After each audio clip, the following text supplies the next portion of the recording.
एक पार्टीशन हो गई, वो कैसे हुई उसके ऊपर एक लंबी बहस है।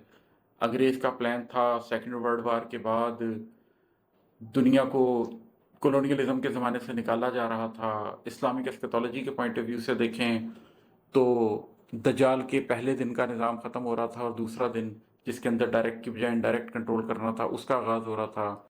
लड़ने का बहुत शौक है हमारी कौम को, लेकिन रुक कर इस बात को जानने का कि लड़ने के लिए कौन सी सलाहियत हमारे अंदर पैदा होनी चाहिए, उसके ऊपर हम काम ही नहीं कर रहे। बिस्मिल्लाहिर्रहमानिर्रहीम। एक और नज़्म लेकर आपके सामने आया हूँ। इस नज़्म का उन्वान है अपनी कौम के नाम एक पैगाम। हम पिछले 77-78 सालों से जो ज़िंदगी गुजार रहे हैं उसके अंदर एक बहुत बड़ा मसला है, और वो मसला ये है कि हम या तो जज्बे और जुनून के साथ यकदम कुछ कर देना चाहते हैं, और या हम कुछ नहीं करना चाहते। ये दोनों तरीके ठीक नहीं है। या तो हम इस्लामी निज़ाम कायम करने के लिए अपने घर से निकल खड़े होंगे, या हम अपने घर में बैठे रहेंगे और फिल्में देखते रहेंगे। लेकिन वो जो एक मुसलसल जिद्दोजहद है हर शख्स ने अपनी ज़ात पे करनी, जिसके नतीजे में एक ऐसी कौम ने खड़े होना है जो पढ़ी लिखी हो, जो बाशऊर हो, जो समझती हो अपने मज़हब को, जो उसके ऊपर अमल करती हो, और उसके बाद उसने कलेक्टिवली खुद ही निज़ाम बना लेने हैं, कलेक्टिवली खुद ही वो मुल्क बन जाना है, वो कौम बन जाना है, वो रियासत बन जाना है कि जो दुनिया को बदल सके। उसके ऊपर हम काम करना नहीं चाहते। तो उसके तनाजुर में ये नज़्म है, ये मैं सुनाता हूँ आपको। रुक जाओ कुछ देर संभल लो, देख तो लो बेसमत खड़े हैं।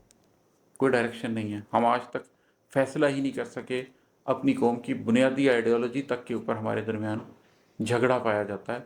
हम बेसमत खड़े हैं। हमने अभी तक फैसला नहीं किया कि हमने कौमों के दरमियान किस मुकाम पे जाना है और उसका रूट क्या है, किस जानिब से आए हैं हम और कहाँ का रुख करना है, रास्ता क्या है, मंजिल क्या है, क्या मुमकिन है, मुश्किल क्या है। एक पार्टीशन हो गई, वो कैसे हुई उसके ऊपर एक लंबी बहस है।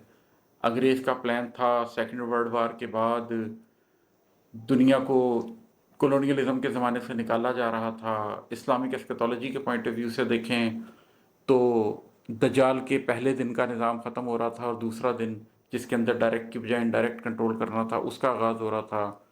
इंडो पाक के तनाजुर में देखें तो मुसलमान अपना एक मुल्क हासिल करना चाह रहे थे। बहुत से रुख हैं इस बात को समझने के, बहुत से रुख हैं जिन पर डिस्कशन हो सकती है। हम सिर्फ सब कॉन्टिनेंट के लेवल पर डिस्कस करना चाहते हैं, या एशिया के लेवल पे, या दुनिया के लेवल पे, पोस्ट मॉडर्निज्म के लेवल से डिस्कस करना चाहते हैं, या इस्लामिक एस्केटोलॉजी के लेवल से। लेकिन किस जानिब से आए हैं हम और कहाँ का रुख करना है, कोई कंसेंसस बिल्ड नहीं हो सका। रास्ता क्या है, मंजिल क्या है, क्या मुमकिन है, मुश्किल क्या है, अगेन कोई कंसेंसस हम बिल्ड नहीं कर सके। रुक जाओ कुछ देर संभल लो, वक्त की कीमत मत समझाओ, जल्दी पर भी मत उकसाओ, जज्बों को मत आग लगाओ, सोचों पर पहरे ना बिठाओ। जिनको जल्दी है वो कह रहे हैं वक्त गुजरा जा रहा है, वक्त की कीमत समझा रहे हैं। हालांकि वक्त जितना भी गुजरा जा रहा हो बेशूरी के साथ अमल नहीं किया जा सकता। जल्दी पर भी मत उकसाओ। 74 साल आराम से कदम उठाए होते तो बहुत आगे निकल जाते, लेकिन 74 साल से जल्दी में है और 74 साल से कोल्लू के बैल की तरह वहीं घूम रहे हैं। ये जल्दी हमें कहीं नहीं लेके जा रही।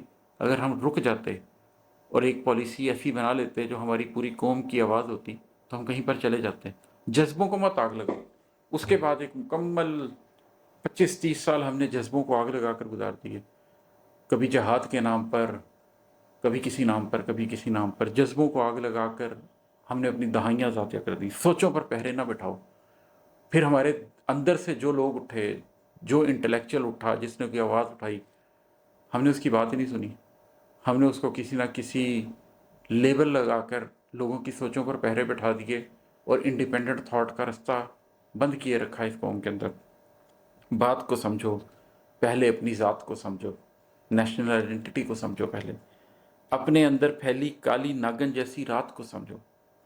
बात को समझो, पहले अपनी ज़ात को समझो, अपने अंदर फैली काली नागन जैसी रात को समझो। एक लंबा शबीना है जिससे हमारी कौम गुजर रही है। गिनवाया जा सकता है कि क्या क्या मसाइल हैं और क्या क्या चीज़ें हैं और जहालत के कैसे कैसे अंधेरे हैं जो हमारी कौम के अंदर हैं। पहले अपनी फ़िक्र को समझो, फिर अपने जज्बात को समझो। हमने एक बड़ा अरसा गुजारा दुनिया की सबसे पॉपुलस मुस्लिम नेशन के तौर पर, अभी भी दूसरे नंबर पर हैं। लेकिन हमारी फ़िक्र क्या है? हम क्यों बने हैं? यह हादसाती तौर पर बने हैं या अल्लाह का कोई प्लान था? दोनों में से जो भी बात थी उसके अंदर अब हमने इस फ़िक्र को आगे लेके कैसे चलना है। फिर अपने जज्बात को समझो। ہم اپنے جذبوں کو کیسے لے کے چلنا چاہتے ہیں؟ ہم مسلسل ہاٹ اینڈ کولڈ ہے، پیسیو اگریسو ایٹیٹیوڈ ہے پوری قوم کا۔ اپنے جذبوں کو تو سمجھیں کہ کس طریقے سے ایک بیلنسڈ جذبے کے ساتھ قومیں آگے بڑھتی ہیں۔ پہلے اپنی فکر کو سمجھو، پھر اپنے جذبات کو سمجھو، دنیا کے حالات کو سمجھو، قوموں کے خدشات کو سمجھو۔ دیکھیں دنیا کدھر جا رہی ہے، اور دیکھیں کہ قوموں کے ہمارے بارے میں خدشات کیا ہیں۔ ان کو ایڈریس کرنا ہے تو اگر وہ خدشات غلط ہیں تو ان کو کیسے ایڈریس کرنا ہے، اگر وہ صحیح ہیں تو کیسے ایڈریس کرنا ہے۔ اگر ہماری قوم کے بارے میں، ہماری قوم کے لوگوں کے بارے میں کوئی صحیح رائے ہے اور وہ نیگیٹو ہے، اس کو ایڈریس کرنے کا طریقہ بھی علم ہے۔ کوئی غلط رائے ہے اور اس کو ایڈریس کرنا ہے، اس کا طریقہ بھی علم ہے۔ کاش 20%، 15% قومی بجٹ ہم تعلیم پر لگا رہے ہوتے ہیں۔ ایسے کچھ بھی جانے سمجھے بن ہاتھوں میں بھالے لے کر، پاؤں میں اتنے چھالے لے کر، فکروں پر یوں تالے لے کر، جذبوں کے متوالے لے کر، کچھ پتہ ہے نہیں ہمیں، ہر کسی کی اپنی سوچ ہے، اور وداؤٹ اینی نیشنل کنسنسس ہمارے پاؤں میں چھالے پڑ گئے ہیں 77 سال سے چل چل کے۔ ہماری فکروں پر تالے لگے ہوئے ہیں، ہم سوچ نہیں سکتے، انڈیپینڈنٹ تھاٹ کی اجازت نہیں ہے، جذبوں کے متوالے ہیں ہم۔ پاؤں میں اتنے چھالے لے کر، فکروں پر یوں تالے لے کر، جذبوں کے متوالے لے کر، دنیا سر کرنے مت نکلو، قوموں سے لڑنے مت نکلو۔ لڑنے کا بہت شوق ہے ہماری قوم کو، لیکن رک کر اس بات کو جاننے کا کہ لڑنے کے لیے کون سی صلاحیت ہمارے اندر پیدا ہونی چاہیے، اس کے اوپر ہم کام ہی نہیں کر رہے۔ اپنے اندر پھیلی کالی ناگن جیسی رات سے نکلو، غم اور نم کی 7 دہائی سے جاری برسات سے نکلو۔ اس لمبے شبینے سے نکلنے کا وقت ہے۔